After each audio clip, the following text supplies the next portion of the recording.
Mis propios hijos me sacaron de la mesa de Navidad. Dijeron que yo estorbaba, que mi presencia incomodaba a las nueras. Pero cuando descubrí lo que le hicieron a mi jubilación y al terreno que mi difunto esposo dejó, entendí que nunca fui madre para ellos. Yo era solo una firma conveniente. Deja en los comentarios desde qué país estás viendo. Quiero saber hasta dónde llegará esta historia. La frase salió de la boca de mi hijo mayor, como si me estuviera avisando que iba a llover. Mamá, en Navidad toda la familia se va a reunir, pero usted no se va a sentar en la mesa principal. Yo tenía la bolsa del mandado en la mano. Acababa de llegar del mercado, con las piernas doliéndome de esa forma que duele cuando uno pasa de los 70. Me quedé parada ahí, en medio de la cocina de la casa, que yo misma ayudé a levantar ladrillo por ladrillo, sintiendo cómo se me iba la sangre del rostro. Esperé que se riera, que dijera que era una broma de mal gusto, pero Roberto solo abrió el refrigerador y sacó una cerveza. Ni siquiera me miró bien. Yo me quedé ahí sosteniendo esa bolsa con jitomates, cebolla y un trozo de carne que había comprado pensando en hacerle ese guisado que tanto le gustaba. El pecho se me apretó de una forma que no era solo tristeza, era humillación. ¿Cómo dices, hijo? Mi voz salió bajita, casi un susurro. Él le dio un trago a la cerveza antes de responder, todavía sin darme la cara. Patricia cree que es mejor así. Ella va a hacer algo más elaborado este año, ya sabes cómo es. Vendrá gente importante, clientes de su despacho. Usted puede comer en la cocina, estará más a gusto. Más a gusto. En la cocina, de mi propia casa, porque esa casa todavía era mía. Todavía estaba a mi nombre, incluso después de que Roberto me convenció de que él y su familia vivieran ahí. Es solo temporal, mamá, en lo que nos acomodamos. Eso había sido hace 4 años.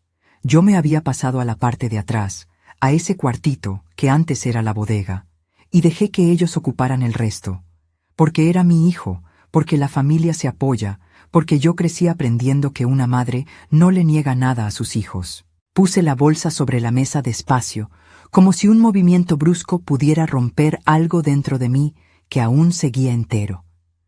¿Y Marcos?, pregunté, tratando de que no se me quebrara la voz. Marcos era mi hijo más chico, siempre fue más cariñoso, más presente. O eso pensaba yo. Roberto se encogió de hombros. Marcos está de acuerdo. De hecho, él fue quien lo sugirió. Dijo que usted a veces dice cosas frente a la gente que incomodan. Aquello fue como una bofetada. Incomodan. Yo incomodaba a mis propios hijos por existir, por hablar, por estar viva. Yo había sacado adelante a esos 2 muchachos sola después de que mi esposo murió. Neto falleció cuando Roberto tenía 15 y Marcos 12. Un infarto fulminante, ni tiempo dio de decir adiós. Me quedé viuda a los 42 años, sin oficio, sin haber terminado la escuela, pero con 2 hijos que criar y una casa que mantener. Trabajé haciendo aseo, de cocinera, planchando ajeno. Me levantaba a las 4 de la mañana y regresaba a las 9 de la noche. Mis manos se llenaron de callos, mi espalda se encorvó, pero a mis hijos nunca les faltó comida. Y ahora, 73 años después, me estaban corriendo de la mesa de Navidad. No lloré frente a él. Aprendí hace mucho a no llorar frente a quien te lastima, porque la lágrima se vuelve arma en manos de gente sin corazón. Agarré la bolsa y empecé a guardar el mandado. Roberto se quedó ahí un rato más, bebiendo su cerveza como si nada, y luego se salió sin decir ni buenas tardes. Cuando oí que la puerta azotó, me senté en la silla vieja de la cocina y dejé que las lágrimas cayeran. No era solo la humillación de la Navidad, era todo lo de atrás. Las indirectas de Patricia sobre que gastaba mucha agua al bañarme. Los comentarios de Jessica, la esposa de Marcos, sobre que mi ropa vieja daba vergüenza cuando había visitas. La forma en que me hablaban, como si fuera una niña estorbosa, como si les quitara el espacio. Pero me lo tragaba porque eran mis hijos, porque los amaba, porque pensé que la familia era eso, aguantar, perdonar, quedarse callada. Esa noche no pude dormir.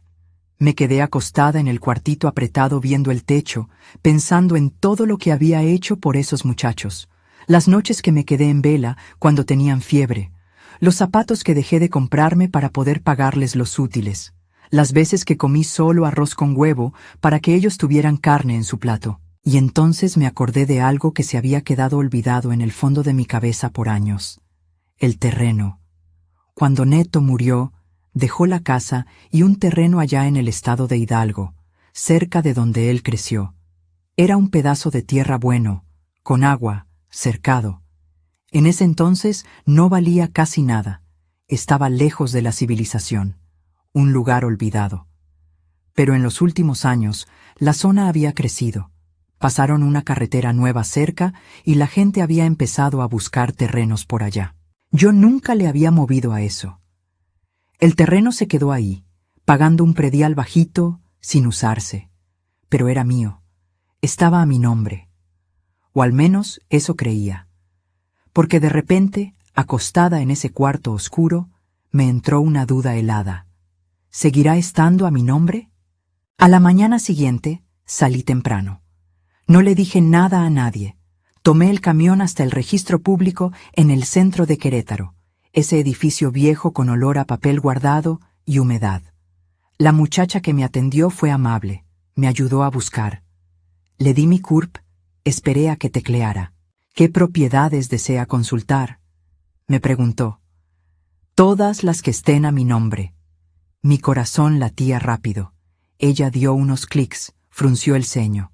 Aquí me aparece solo una propiedad, una casa aquí en la ciudad. Y un terreno en Hidalgo, ¿no? Debería haber un terreno. Buscó de nuevo, más despacio. No aparece nada. ¿Cuándo se registró? Hace más de 30 años. Hizo otras búsquedas. Luego me miró con una expresión que mezclaba lástima y preocupación. Hubo una transferencia hace 2 años. El terreno ya no está a su nombre. Sentí que el piso se me abría. ¿Cómo que transferencia? Yo no firmé nada. Aquí dice, donación para... Miró la pantalla. Roberto Silva Santos. ¿Es pariente suyo? Mi hijo.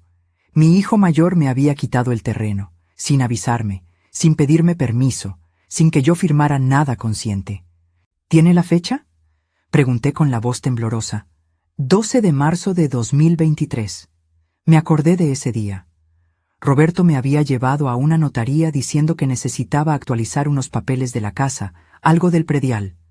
Yo firmé unas hojas sin leer bien, confiando en él, porque era mi hijo, porque una madre confía. Y él me había robado. Salí del registro caminando chueco, con la vista nublada. La gente pasaba a mi lado en la calle, apurada, cada quien con su vida.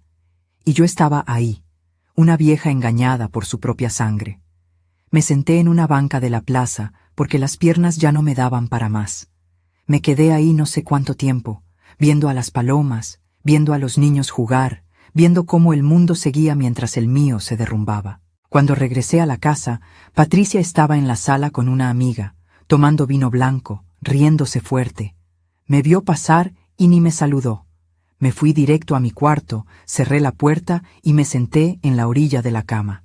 Y ahí fue cuando me llegó el coraje. No ese coraje caliente que te hace gritar. Era un coraje frío, calculado, que quemaba por dentro pero no sacaba flama.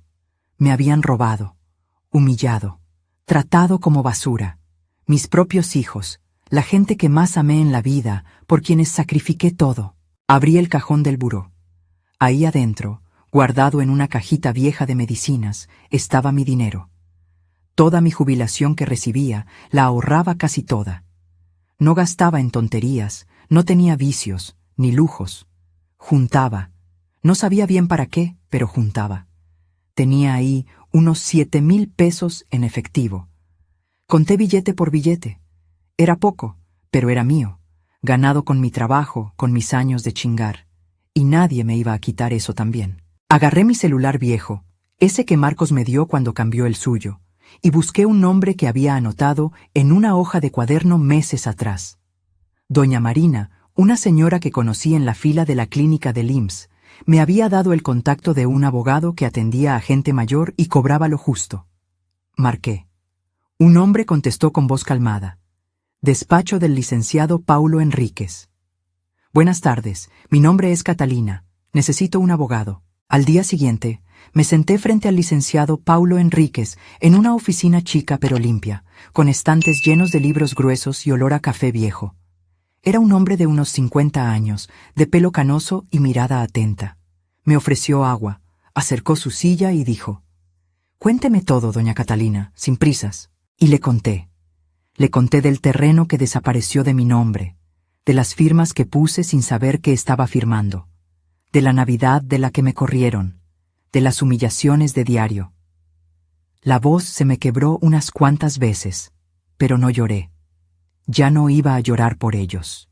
El licenciado escuchó todo anotando en silencio.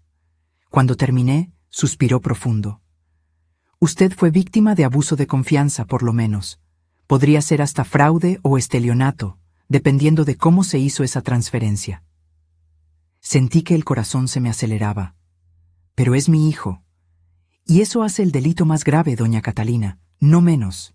Me explicó que podía meter una demanda para anular la donación, que había señas de que me engañaron para firmar.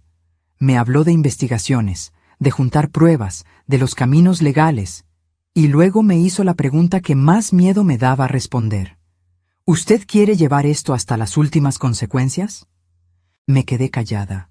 Demandar a mi propio hijo, ir contra mi carne y mi sangre. Todo en mí decía que no, que una madre no hace eso, que la ropa sucia se lava en casa. Pero luego me acordé de la voz de Roberto diciendo que yo iba a comer en la cocina. Me acordé del terreno robado. Me acordé de cada desprecio, de cada vez que me trataron como un estorbo. «Sí», respondí. «Sí quiero». Él asintió. «Entonces vamos a empezar. Pero prepárese, doña Catalina. No les va a gustar nada, y esto se puede poner feo». «Ya está feo», le dije. «Ahora solo puede ponerse verdadero». En los días siguientes, el abogado me pidió documentos. Le llevé todo lo que tenía: acta de matrimonio, acta de defunción de Neto, recibos viejos del terreno, todo guardado en una caja de zapatos. El licenciado también me pidió que tratara de grabar conversaciones, de guardar mensajes, cualquier cosa que demostrara cómo me trataban. Empecé a poner atención de otra manera. Cuando Patricia decía algo grosero sobre que yo gastaba mucha luz en el cuarto, lo anotaba. Cuando Jessica ponía los ojos en blanco porque se me olvidó cerrar el zaguán, lo anotaba. Cada falta de respeto se volvió un registro. Una tarde, Roberto llegó a la casa y me llamó a la sala. «Mamá, tenemos que hablar». Estaba serio, pero no nervioso. Se sentó en el sofá como quien va a dar una noticia importante. «Es sobre el terreno». Mi corazón se disparó. ¿Ya sabía que lo descubrí? «¿Qué terreno?», fingí. Suspiró como si estuviera tratando con una niña terca. «El de Hidalgo, el que dejó mi papá. Sí se acuerda, ¿verdad?» «Sí me acuerdo». «Bueno, pues lo pasé a mi nombre hace un tiempo. Usted firmó allá en la notaría, ¿se acuerda?» Me mordí la lengua para no explotar. «¿Y por qué hiciste eso?» Abrió las manos como si la respuesta fuera obvia. «Porque usted ya está grande, mamá. Esas cosas de papeles, del predial, de la burocracia, es mejor que las lleve alguien que esté bien de la cabeza. Y yo soy su hijo. Es lo justo». Justo. Me había robado mi propiedad y le parecía justo. «¿Y si yo llego a necesitar ese terreno?», pregunté bajito. Roberto soltó una carcajada. «¿Necesitarlo para qué, jefa? Usted vive aquí, no paga renta, tiene comida, tiene techo. ¿Qué más quiere?» «Respeto», le dije mirándolo fijo. «Quiero respeto». Se quedó callado un momento.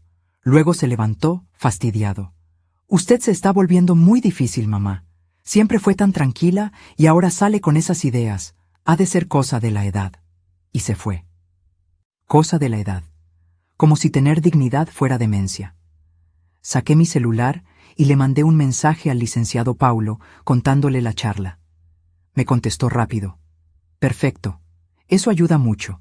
Él está admitiendo la transferencia y queda claro que no hubo un consentimiento real de su parte. Siga anotando todo». Los días pasaron y llegó diciembre. La casa se llenó de adornos navideños. Patricia contrató a una decoradora, puso luces carísimas en la fachada y un árbol enorme en la sala. Yo ayudaba en lo que podía, limpiando, acomodando, porque aún humillada, Todavía tenía esa costumbre tonta de querer ser útil. Una tarde, Jessica y Patricia estaban en la cocina platicando. Pasé por agua y oí sin querer. O tal vez no fue tan sin querer. ¿Ya confirmaste que no se va a sentar en la mesa? Era la voz de Jessica. Ya. Se queda en la cocina. La verdad es mejor así. Come con la boca abierta, da pena ajena. Se rieron. Una risa bajita, cruel. Sentí que la cara me ardía de vergüenza y de rabia, pero no dije nada. Solo llené mi vaso y me regresé al cuarto, con cada paso pesado como si cargara piedras. Me senté en la cama y lloré. Lloré calladita, mordiéndome la mano para no hacer ruido. Porque duele mucho que te desprecie la gente que tú pariste, que amamantaste, a la que le enseñaste a caminar. Duele de una forma que no hay palabras para explicarlo.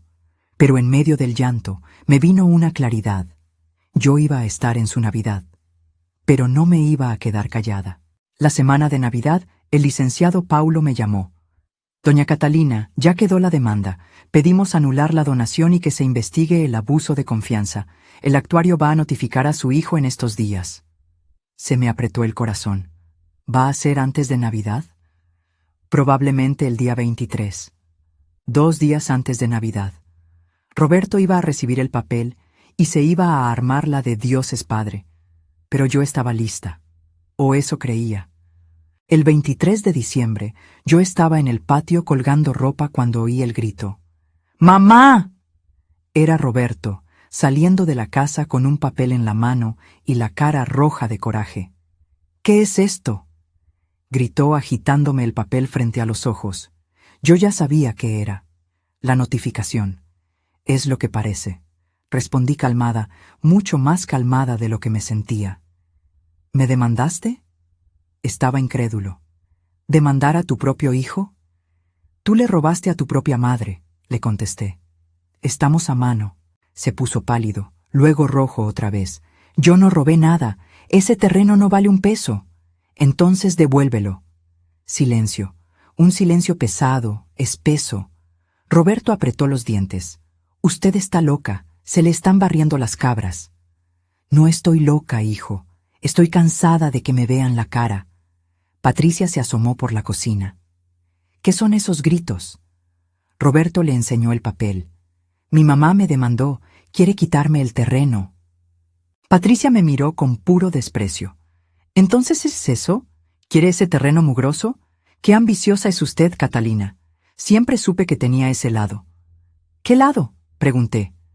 El de interesada. Ve que su hijo prospera y le da envidia. Esa mujer tenía el descaro de decirme interesada viviendo en mi casa, comiendo de mi comida y aprovechándose de mí desde hace 4 años. Me reí. No fue una risa alegre, fue la risa de alguien que perdió la fe en la gente.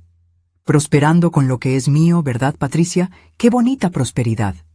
Ella dio un paso hacia adelante, pero Roberto la detuvo. Ya basta, mamá, va a cancelar eso ahorita mismo. No voy a cancelar nada, dije firme. Voy a llegar hasta el final. Usted ni tiene dinero para abogados. Sonreí. Sí tengo. Ahorré mi jubilación todos estos años, mientras ustedes pensaban que yo era demasiado tonta para defenderme. Roberto se quedó callado, procesando. Luego dijo despacio, con tono peligroso. ¿Entonces quiere guerra? Que así sea. Pero no va a pisar esta casa en Navidad. No se va a sentar en nuestra mesa. No va a respirar el mismo aire que nosotros. Esta casa es mía, dije bajito. Él soltó una carcajada amarga. Pero el que vive aquí soy yo. Y le voy a hacer la vida un infierno, mamá. Se va a arrepentir. No le contesté. Le di la espalda y me metí a mi cuartito. Le eché llave a la puerta y me senté en la cama temblando. No de miedo, de rabia, de libertad, porque por fin había hecho lo que debía haber hecho hace años. Me había defendido. La mañana del 24 de diciembre, víspera de Navidad, desperté con música a todo volumen. Eran las 7 de la mañana. Patricia había puesto villancicos de esos en inglés a todo lo que daba. Yo sabía que era a propósito, para molestarme, para enseñarme quién mandaba. Me levanté, me lavé la cara y me vestí. No les iba a dar el gusto de verme derrotada. Salí del cuarto y fui a la cocina. Roberto estaba desayunando con cara de pocos amigos. Cuando me vio, volteó la cara. Agarré mi taza, me hice mi café y me senté en la mesita chiquita de la esquina. El ambiente estaba pesado, como si el aire fuera de plomo. Patricia entró con una lista en la mano. Catalina, ya que se va a quedar por aquí, aproveche y lave los trastes que quedaron de anoche. Y luego le pasa el trapo a la sala. Ni me miró, soltó la orden y se fue. Pude haber discutido. Pude haber gritado que esa era mi casa, que yo no era su sirvienta, pero no iba a desperdiciar mis fuerzas. Lavé los trastes en silencio, limpié la sala, hice todo lo que mandó, porque estaba guardando energía para lo que importaba, mi demanda, mi justicia. Durante el día, la casa se fue llenando de gente. Primero llegó Marcos con Jessica y sus 2 hijas chiquitas, mis nietas. Las niñas corrieron hacia mí y me abrazaron. ¡Abue! Se me apretó el corazón. Ellas eran inocentes, no tenían la culpa de sus padres. Las abracé fuerte, les di un beso y les pregunté por la escuela. Jessica luego jaló a las niñas. Vengan, vamos a ver el árbol que puso su tía Patricia. Y me lanzó una mirada fría como diciendo, ni te acerques. Marcos ni me saludó. Pasó de largo como si yo fuera un mueble viejo. Luego llegaron los cuñados, primos, amigos del trabajo de Roberto. La casa se puso alegre, ruidosa, y yo ahí en mi rincón, invisible, esperando. Me quedé en el cuartito toda la tarde. De vez en cuando salía al baño y los veía riendo, brindando, festejando. En la sala estaba la mesa enorme, ya puesta con mantel bonito, platos caros y copas de cristal. Y en la cocina, una mesita simple con una silla. Mi lugar. A las 7 de la noche Patricia tocó a mi puerta. Catalina, la cena ya está. Puede comer ahorita en la cocina antes de que nos sentemos los demás. Respiré hondo. Yo voy a cenar con ustedes. Se rió. No, no va a cenar con nosotros. Ya se lo explicamos. Me levanté y agarré mi bolsa de mano donde tenía el celular. Patricia, esta casa está a mi nombre. Los papeles lo prueban. Me voy a sentar en mi mesa. ¿Su mesa? Se cruzó de brazos. Usted ya no tiene nada aquí, y si insiste, la sacamos ahorita mismo a la calle. Salí del cuarto y me fui a la sala. Todo el mundo estaba ahí, sentado, esperando a que empezara la cena. Roberto en la cabecera, Patricia al lado, Marcos y Jessica, los niños, los invitados. La mesa llena de comida que yo misma había ayudado a preparar. Me quedé parada ahí en la entrada. Todos dejaron de hablar y me miraron. «Mamá», dijo Roberto con voz fastidiada, «ya hablamos de esto. Solo quiero cenar con mi familia en Navidad», dije simplemente. Jessica suspiró fuerte. «Ya va a empezar otra vez».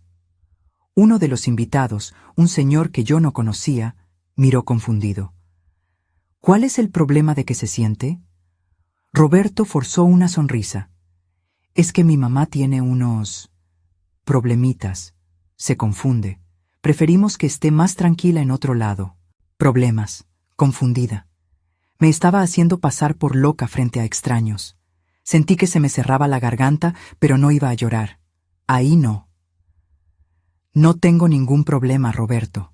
Solo quiero lo que es mío. Mi lugar. Mi dignidad». Patricia se levantó furiosa. «Ya basta, Catalina. Está siendo ridícula. O se va a su cuarto o se larga de la casa ahorita». «No me voy a salir de mi casa», dije firme. «¿Su casa?» Marcos habló por primera vez, con la voz llena de desprecio. «Usted no paga ni un peso aquí. Los que mantenemos esta casa somos nosotros». Lo miré, a ese hijo que cargué en mis brazos de bebé, al que arrullé para que durmiera, al que protegí de todo, y me miraba como si yo fuera nada. No pago porque no me dejan, pero el nombre en la escritura es el mío, y ustedes lo saben. Se hizo un silencio sepulcral. Roberto se levantó despacio. «Mamá, última oportunidad. ¿Se va a la cocina o se va a la calle?» Mi corazón latía a 1000, pero no iba a ceder. Esta vez no. Aquí me quedo. Le hizo una seña a Marcos. Los dos vinieron hacia mí. Retrocedí asustada. ¿Qué van a hacer? La vamos a poner donde debe estar, dijo Roberto frío. Me agarraron de los brazos, no con violencia bruta, pero sí con mucha fuerza. Me arrastraron hasta la cocina mientras yo trataba de soltarme. ¡Suéltenme! ¡Suéltenme!, grité, pero nadie en la sala se levantó a ayudarme. Nadie dijo nada, solo miraban. Me aventaron en la silla de la cocina. Roberto me señaló con el dedo. Quédese callada, y si hace más escándalo, le juro que la meto a un asilo hoy mismo. Se regresaron a la sala y cerraron la puerta de la cocina. Me quedé ahí sentada, temblando, oyendo cómo se reían del otro lado de la puerta. Oí el sonido de las copas brindando, de las pláticas alegres, del feliz Navidad. Y yo ahí, sola, en la cocina, a oscuras. Saqué mi celular. Me temblaban tanto las manos que apenas podía sostenerlo. Pensé en llamar a la policía, pero ¿para decir qué? Que mis hijos no me dejaron sentarme a la mesa. Pensé en llamar al licenciado Paulo, pero era Nochebuena. Debía estar con su familia. Entonces hice lo único que podía hacer. Empecé a grabar. Puse la grabadora del celular y dejé que grabara todo. Sus risas, la fiesta, yo sola en la cocina. Pruebas. Necesitaba pruebas. Estuve ahí 1 hora, tal vez 2. No probé bocado. Tenía el estómago revuelto, hasta que oí que la puerta de la cocina se abría. Era mi nieta más grande, Sofía, de 8 años. Me miró con los ojos muy abiertos. «Abuelita, ¿por qué estás aquí solita?» Su voz de niña, inocente. «Porque los adultos así lo decidieron, mi vida. Pero es muy triste. ¿No quieres comer con nosotros?» «Sí quiero, hija. Pero no me dejan». Se quedó confundida. Jessica se asomó por la puerta. «Sofía, ven para acá, deja a tu abuela». «Pero mamá, mi abue está solita». «Está castigada. Vente. Castigada». Yo, una mujer de 73 años, estaba castigada por exigir respeto. Sofía se salió y la puerta se cerró otra vez. En esa cocina fría y oscura, tomé una decisión. Ya no iba a esperar el proceso. Ya no iba a tratar de platicar. Ya no iba a rogar por migajas de cariño. Iba a hacer lo que tenía que hacer. Proteger lo mío y salir de ahí con mi dignidad, aunque doliera. Agarré el celular y le mandé un mensaje al licenciado Paulo, aunque fuera Navidad. Me encerraron en la cocina. Tengo una grabación. Necesito salir de esta casa. Ayúdeme. No esperaba respuesta, pero llegó a los 5 minutos. Mañana no, pero el día 26, a primera hora, usted sale de ahí. Aguante firme. No está sola. No estaba sola. Esas palabras me dieron la fuerza para pasar la noche. Dormí poco esa noche de Navidad, o más bien, no dormí nada. Me quedé acostada en el cuarto apretado escuchando los ruidos de la casa hasta tarde. Gente riendo, música, el chocar de los vasos. Cuando por fin hubo silencio, debían ser como las 3 de la mañana. El silencio pesaba más que el ruido. Me levanté con el sol. Era Navidad, pero no se sentía así, al menos para mí. Me arreglé, hice un bulto con algo de ropa, los papeles que había guardado y mi dinero. No era una fuga, era una preparación. Si el 26 me iba a ir, tenía que estar lista. Salí del cuarto despacio. La casa estaba callada. Todos seguían durmiendo después de la fiesta. Fui a la cocina y me hice un café. La mesa de la cena todavía estaba a medias en la sala, con platos sucios por todos lados y sobras de comida. Patricia me iba a poner a limpiar todo, como siempre. Pero hoy no. Me senté con mi taza y esperé. Esperé a que amaneciera bien, a que la casa despertara. Cerca de las 10, Marcos apareció soñoliento, en bermudas y playera arrugada. Me vio en la cocina y puso mala cara. «Buenos días», le dije. Gruñó algo y se fue directo al refrigerador. Sacó el jugo y tomó directo del bote. Antes yo lo regañaba, le pedía que usara un vaso. Hoy no dije nada. Ya no era mi niño. Era un extraño que vivía en mi casa. «¿Todavía sigue de berrinchuda, jefa?», preguntó sin mirarme. «No es berrinche, Marcos. Es justicia». Soltó una risa corta. «Justicia. Demanda a su propio hijo y le llama justicia. Él me robó. Él organizó las cosas. Usted no entiende nada de eso, mamá. Mejor quédese quieta antes de que pierda todo. Esa amenaza velada me heló la sangre. ¿Perder qué? Ya perdí todo. Perdí a mis hijos. Perdí mi lugar. Perdí mi respeto. ¿Qué más puedo perder? Marcos me miró fijo. Por un segundo, solo un segundo, vi una chispa de duda en sus ojos, como si una parte chiquita todavía recordara que yo era su madre. Pero se le pasó rápido. Usted ya perdió el juicio. Eso es lo que pasa. Y se salió. El día se arrastró. Roberto y Patricia despertaron tarde, quejándose de la cruda. Nadie me dirigió la palabra a menos que fuera para mandarme a hacer algo. Limpia esto, lava aquello, guarda esto, como si fuera la gata. Hice todo en silencio. Ya no era por orgullo, era por estrategia. Tenía que aguantar hasta el 26. En la tarde sonó el timbre. Roberto fue a abrir. Oí voces en la puerta, una plática bajita. Luego regresó pálido. ¿Quién era?, preguntó Patricia. Un vecino, preguntando si todo estaba bien, si mi mamá estaba bien. Dijo que oyó gritos anoche. Patricia entornó los ojos. ¿Y qué le dijiste? Le dije que todo estaba bien, que mi mamá estaba un poco confundida, pero que estaba bien cuidada. Me miró con rabia.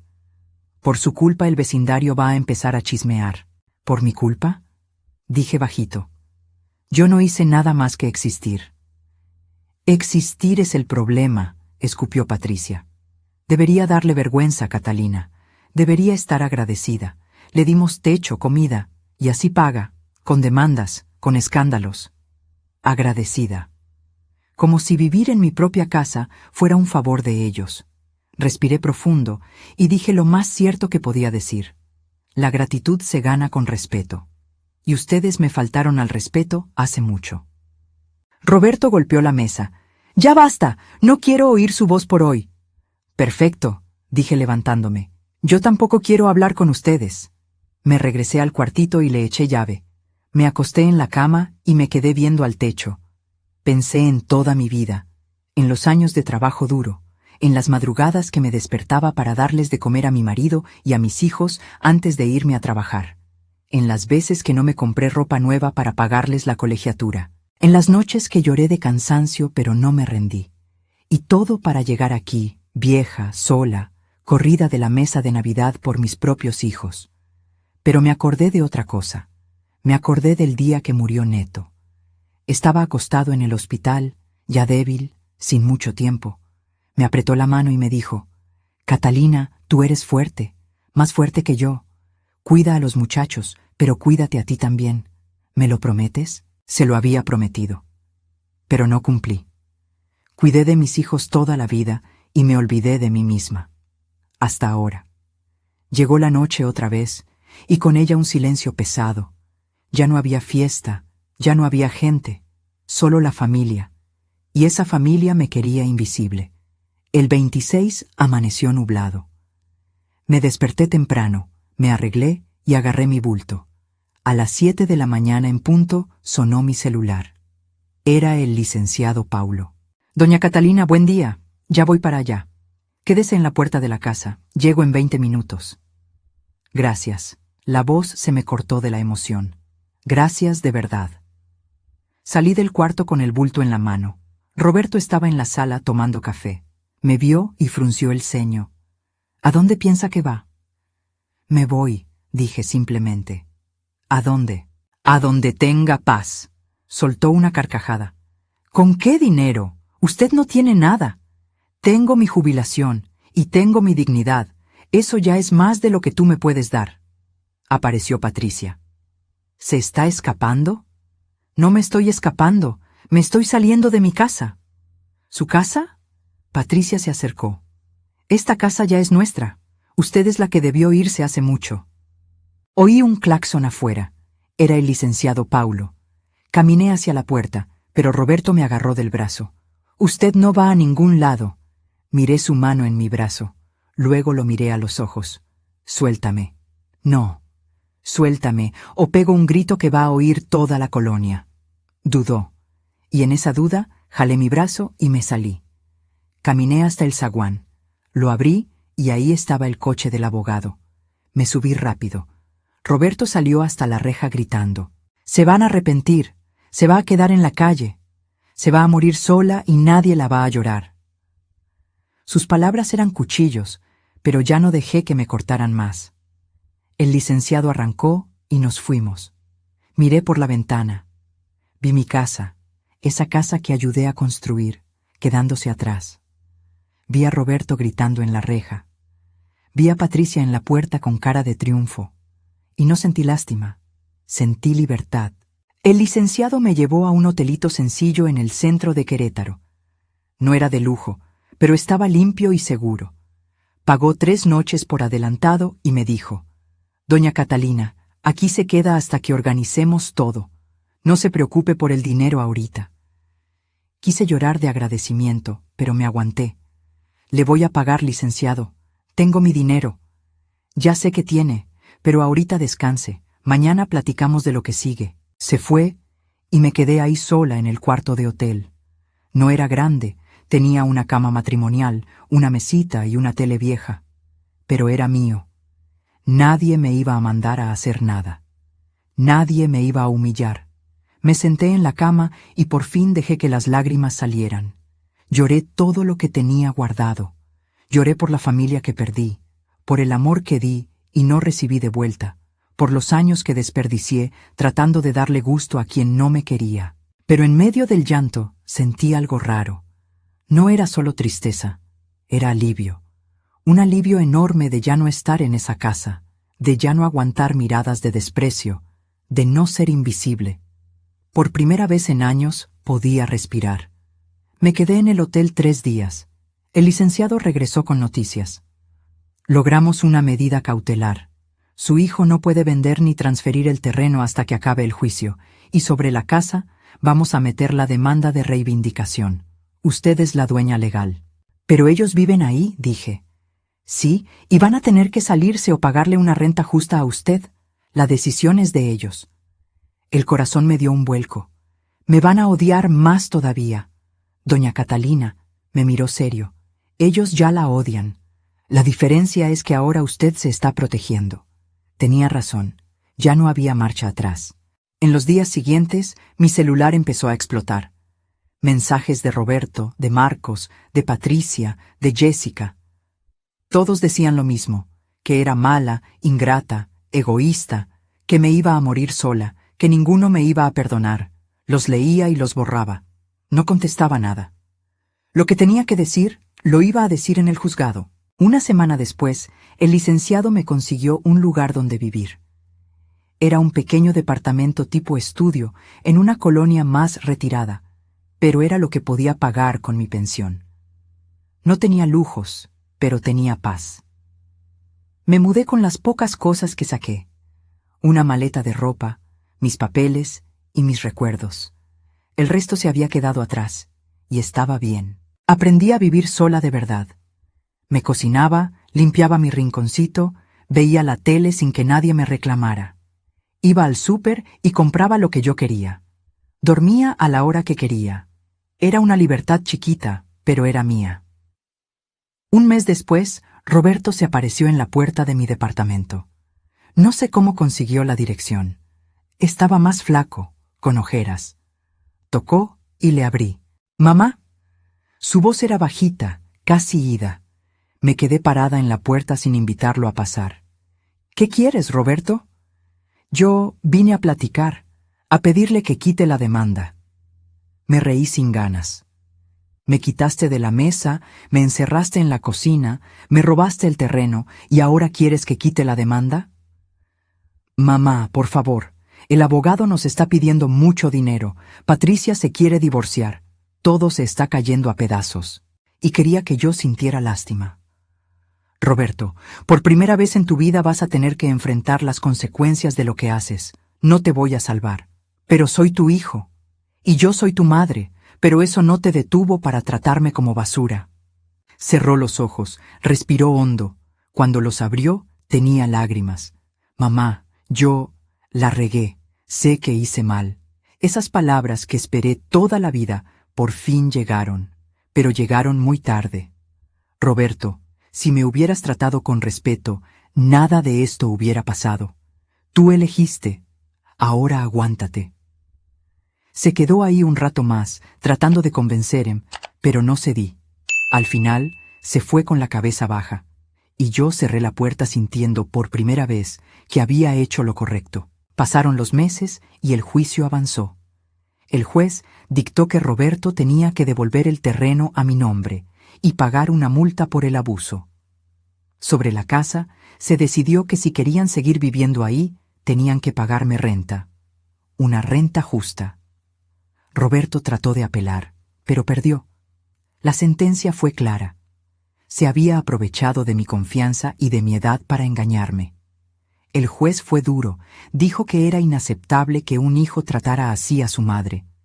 Cuando me dieron la noticia, yo estaba en mi departamento haciendo de comer. El licenciado Paulo me llamó muy emocionado. «Doña Catalina, ganamos, todo. El terreno regresa a usted, la casa también, y tienen 30 días para desocupar o empezar a pagar renta». Me senté en la silla de la cocina y dejé que la noticia me asentara. Justicia. Por fin llegaba la justicia.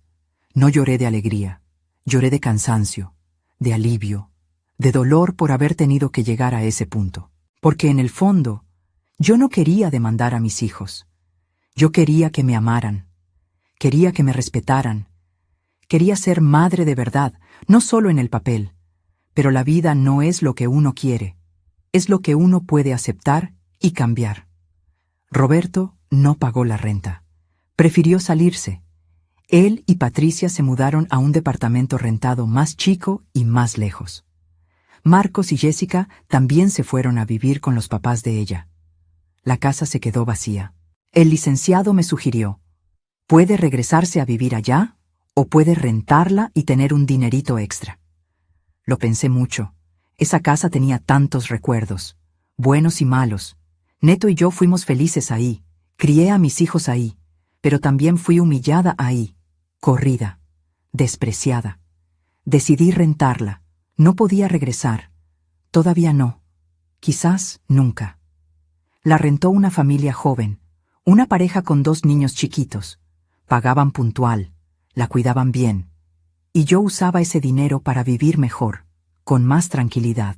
Meses después, un día caluroso de marzo, estaba en el mercado cuando me topé con Marcos. Llevaba un carrito, con Jessica al lado. Me vieron y se quedaron parados. Yo también me detuve. Fue un silencio muy incómodo. Hasta que Marcos habló. «Hola, mamá». «Hola», respondí seca. Jessica me miró con coraje, pero no dijo nada. Marcos se veía más acabado, más cansado. «¿Cómo está?» «Estoy bien. ¿Y tú?» «Pues ahí, pasándola». Miró al piso. «Mamá, yo...» Empezó, pero no terminó. Esperé, pero no siguió. Jessica jaló el carrito. «Vámonos, Marcos, ya es tarde». Se fueron y me quedé ahí parada a mitad del pasillo del súper, con mi carrito chiquito, sintiendo un hueco en el pecho. Porque una parte de mí todavía quería correr tras él, abrazarlo, perdonarlo todo. Pero otra parte, la que aprendió a respetarse, me dejó los pies bien plantados. Regresé a mi departamento. Guardé las cosas, me senté en el sillón viejo que compré en un bazar. Prendí la tele y traté de distraerme, pero no dejaba de pensar. ¿Había sido muy dura? ¿Debí perdonar? Entonces me acordé del día que me encerraron en la cocina. Me acordé de las risas, me acordé del terreno robado, y entendí que no había sido dura, había sido justa. Algún día, tal vez, ellos entenderían. Tal vez pedirían perdón de veras, no por miedo a la ley, sino con arrepentimiento real. Y ese día, yo decidiría si podía perdonarlos. Pero mientras, yo vivía. Me levantaba temprano, me tomaba mi café, hacía mis cosas. Descubrí que me gustaba bordar. Compré hilos, un aro, y me pasaba las tardes bordando servilletas y manteles. Vendía algunos en un mercadito de artesanías cerca de la casa.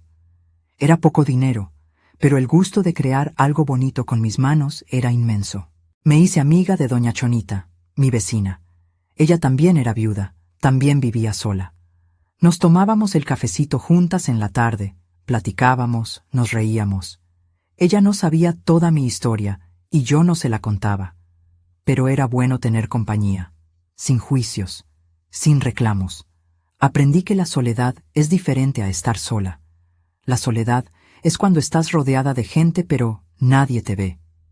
Estar sola es una elección, y puede ser libertad. Pasado un año del juicio, una tarde de sábado, sonó mi celular. Un número desconocido. Casi no contesto, pero algo me dijo que lo hiciera. ¿Bueno? ¿Abue? Era la voz de Sofía, mi nieta. Se me apretó el corazón en el acto. ¿Sofía? Mi vida, ¿eres tú? Sí, abue. Yo le agarré el teléfono a mi mamá a escondidas. Quería hablar contigo. Sentí que se me cerraba la garganta. ¿Cómo estás, hija? Bien, pero te extraño mucho. Empezaron a caérseme las lágrimas. Yo también te extraño, mi vida, mucho. ¿Por qué ya no nos vas a ver? ¿Cómo le explicas a una niña que los adultos de su familia me corrieron? ¿Cómo decirle que sus papás me odiaban? Es complicado, Sofía, pero no es culpa tuya. Tú no hiciste nada malo. Mi papá dijo que te volviste mala, que los demandaste. Yo me tuve que proteger, hija. A veces los grandes hacen cosas malas y uno tiene que defenderse. Pero eres mi abue. Yo quería verte. Se me partió el alma. Yo también quería, mi vida, más que nada. Entonces ven, mañana es mi cumpleaños. Voy a cumplir 9 años. Ven, abue, por favor. No sabía qué decir. Ir allá era enfrentar a Marcos, a Jessica, tal vez hasta a Roberto. Era oír insultos, que me corrieran otra vez. Sofía, no sé si tus papás quieran. Yo sí quiero, y es mi cumple. Puedes venir, de veras. Su vocecita llena de esperanza me deshizo. Hija, déjame pensarlo, ¿sí? Yo te vuelvo a marcar. Ándale, abue, pero ven, por favor, ven. Colgué con el corazón hecho pedazos. Doña Chonita estaba en mi casa tomando café. Vio mi cara y me preguntó, ¿qué pasó, Catalina? Le conté todo. Me escuchó callada y luego me dijo, ¿y tú quieres ir? Quiero ver a mi nieta, pero no quiero que me humillen otra vez. Pues ve, pero ve preparada. Llévale un regalo a la niña, quédate lo necesario y te vas. No les debes nada a ellos, pero te debes a ti misma vivir sin remordimientos. Tenía razón. Esa noche salí y le compré un regalo a Sofía. Una muñeca que sabía que le iba a gustar, la envolví con mucho cariño. Al día siguiente, domingo, me arreglé. Me puse mi vestido más bonito, me pinté los labios y me recogí el pelo. Me miré al espejo y vi a una mujer diferente. Más flaca, más cansada, pero de pie, firme. Tomé el camión hasta la casa de Marcos. Mi corazón latía recio, pero iba. Por Sofía, por mí. Llegué allá cerca del mediodía. La casa estaba adornada con globos. Había niños jugando en el patio. Respiré hondo y toqué la puerta. Jessica abrió. En cuanto me vio, se le descompuso la cara. ¿Qué quieres aquí? Vine a ver a mi nieta, es su cumpleaños. No estás invitada. Ella me invitó. Jessica me iba a cerrar la puerta cuando Sofía salió corriendo. ¡Abue! ¡Viniste! Me abrazó fuerte y sentí que mi mundo entero se iluminaba. Abracé a esa niña como si fuera lo único que importaba. Y en ese momento, lo era. Vine, mi vida. ¡Feliz cumpleaños! Le di su regalo. Lo abrió ahí mismo, emocionada, y gritó de gusto al ver la muñeca. Gracias, abue. Me encantó. Marcos apareció en la puerta, con la cara igual de amarrada que su mujer. Mamá, ¿qué está haciendo aquí? Vine a ver a mi nieta, solo eso. No me voy a quedar mucho. Solo quiero darle un abrazo e irme. Miró a Jessica, luego a mí. Se veía cansado, triste. Está bien, pásale, pero sin líos. Pasé despacio. La casa estaba llena de gente, otros niños, otros adultos. Todos me miraron raro, como si fuera una intrusa. Me acerqué a la mesa donde estaba el pastel y los dulces. Sofía no me soltó de la mano. Me enseñó todo, me presentó con sus amiguitas, me platicó de la escuela, y por unos minutos se me olvidó todo. Solo importaba esa niña feliz. Hasta que llegó Roberto. Entró por la puerta y me vio. Se detuvo. Nos quedamos mirando. Estaba más viejo, con poco pelo y más panza. Ojeras profundas. Patricia no venía con él. Se me acercó. Mamá, Roberto. Sofía miró a uno y a otro, sintiendo la tensión. Voy a jugar allá, abue. Y se fue corriendo. Nos quedamos solos. Un silencio pesado. No sabía que vendría, dijo bajito. Sofía me invitó. Asintió. Se quedó callado un poco más y luego soltó. Patricia me dejó. Se llevó todo, hasta los muebles. Una parte de mí quiso decirle, te lo mereces. Pero no lo hice. Solo escuché. Lo perdí todo, mamá. El terreno, la casa, la mujer, el respeto. Yo lo eché todo a perder. Estaba llorando, lágrimas rodándole por la cara, y no sentí lástima. Sentí tristeza. Tristeza por el hombre en que se había convertido, por el hijo que perdí. Roberto, no perdiste todo por el juicio. Lo perdiste porque trataste mal a quien te amaba. Me trataste como basura, y eso tiene consecuencias. Lo sé, sollozó. Lo sé, mamá, y lo siento, de veras. Lo miré. Por primera vez en años vi sinceridad. Ya no era la disculpa desesperada por ganar algo. Era arrepentimiento real. Pero el arrepentimiento no borra el dolor. No regresa el tiempo. Roberto, acepto tu disculpa. Pero aceptar no significa que las cosas vayan a ser como antes. Me lastimaste muy profundo. Lo sé. Sé que no merezco que me perdones. No es de merecer. Es de si yo puedo o no puedo darlo. Y ahorita no puedo. Tal vez algún día. Asintió con la cabeza. Se limpió la cara. Gracias por venir. Sofía está feliz. Hace mucho que no la veía tan contenta. Es una buena niña. Cuídala. No dejes que se vuelva lo que tú te volviste. Fue duro, pero era la verdad. No contestó. Solo se quedó ahí, con la cabeza baja. Me quedé media hora más. Vi a Sofía soplar las velitas. Luego me despedí. Abracé a mi nieta. Le di un beso en la frente. Abue, regresa pronto, ¿sí? Regreso, mi vida, en cuanto pueda. Salí de esa casa con el corazón dividido. Todavía dolía. Dolía mucho, pero había ido. Había dado la cara. Y había salido entera. Los meses que siguieron fueron de una reconstrucción silenciosa. Seguí con mi vida sencilla en el departamento, haciendo mis bordados, tomando café con doña Chonita, yendo al tianguis. Poco a poco, fui aprendiendo a vivir sin esperar nada de mis hijos, sin esperar llamadas, ni visitas, ni perdones. Y fue liberador. Sofía me marcaba a escondidas de vez en cuando. Platicábamos rápido. Me contaba de la escuela, de sus amigos. La oía con el corazón apretado, pero agradecida por esos minutos. Era lo que tenía, y estaba bien. Roberto trató de acercarse unas cuantas veces. Mandaba mensajes de vez en cuando, preguntaba cómo estaba. Yo le contestaba educada, pero cortito. No estaba lista para más. Quizás nunca lo esté. Y eso también está bien. El terreno que me habían robado, lo vendí. El licenciado Paulo me ayudó a encontrar un buen comprador que pagó lo justo. Con ese dinero, liquidé unas deuditas, le hice unos arreglos al departamento, compré muebles mejores. Y guardé una parte para cualquier emergencia, porque aprendí que uno nunca sabe qué viene. Año y medio después de todo, una tarde de octubre, estaba bordando en el descanso de la entrada cuando apareció Sofía. Solita. El corazón casi se me sale por la boca. Sofía, ¿cómo llegaste aquí?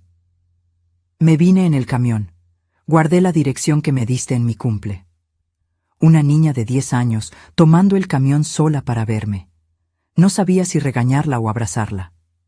¿Sabe tu papá que estás aquí? No, pero necesitaba verte. Te traje algo. Sacó de su mochila un dibujo. Éramos ella y yo, de la mano, con un corazón grandote alrededor. Abajo decía, amo a mi abuelita. Me deshice. Lloré como no había llorado en mucho tiempo. Abracé a esa niña y le di gracias a Dios por tener todavía a alguien que me amaba de verdad. Yo también te amo, hija. Más que a nada. Le hablé a Marcos avisándole que estaba conmigo para que no se asustara. Fue por ella una hora después, Cuando llegó, me miró de otra forma, más suave. Gracias por cuidarla, mamá. Sabe que siempre puede venir, asintió. Yo estaba mal, en todo. Usted no se merecía lo que le hicimos. No, no me lo merecía. Bajó la cabeza. Un día, si usted me deja, me gustaría tratar de nuevo. No como antes, sino diferente, mejor. Lo miré y volví a ver a mi hijo. No al monstruo que me lastimó, sino al niño que crié. Todavía había resentimiento, todavía dolía, pero había una puertita chiquita abriéndose. Un día, Marcos, tal vez un día. Hoy, a mis 75 años, vivo en paz. No es la vida que me imaginé de joven. No es la familia de ensueño que quise construir. Pero es la mía. Y aprendí que a veces la venganza más justa no es destruir a quien te hirió. Es reconstruirte tú misma. Me quitaron de la mesa. Yo puse mi propia mesa. Me robaron mi terreno. Lo recuperé y lo vendí para vivir mejor. Me humillaron. Levanté la cara y seguí adelante. No fue fácil. Hubo noches que lloré hasta quedarme dormida. Hubo días que quise tirar la toalla, pero no me rendí, porque yo merecía respeto, y si ellos no me lo iban a dar, me lo daba yo solita. Hoy bordo, vendo mis cosas, tomo café con mis amigas, veo a mi nieta cuando viene, y soy feliz. Una felicidad quieta, chiquita, pero de verdad. Si me estás escuchando ahorita, desde cualquier parte del mundo, quiero que sepas algo. Nunca es tarde para defenderte. Nunca es tarde para exigir respeto. Y nunca, de veras nunca, dejes que nadie, ni tu propia familia, te use como escalón. Porque al final, con la única persona que vas a dormir y rendir cuentas es contigo misma. Y yo duermo tranquila. Por fin, después de tantos años, duermo en paz. Si esta historia te llegó al corazón, deja un comentario aquí abajo. Cuéntame si tú también has pasado por algo parecido, si has tenido que elegir entre la familia y tu dignidad. Y si te gustó, suscríbete al canal, dale like y activa la campanita. Tu apoyo ayuda mucho para que siga trayendo historias reales e importantes como esta. Gracias por estar aquí. Hasta la próxima.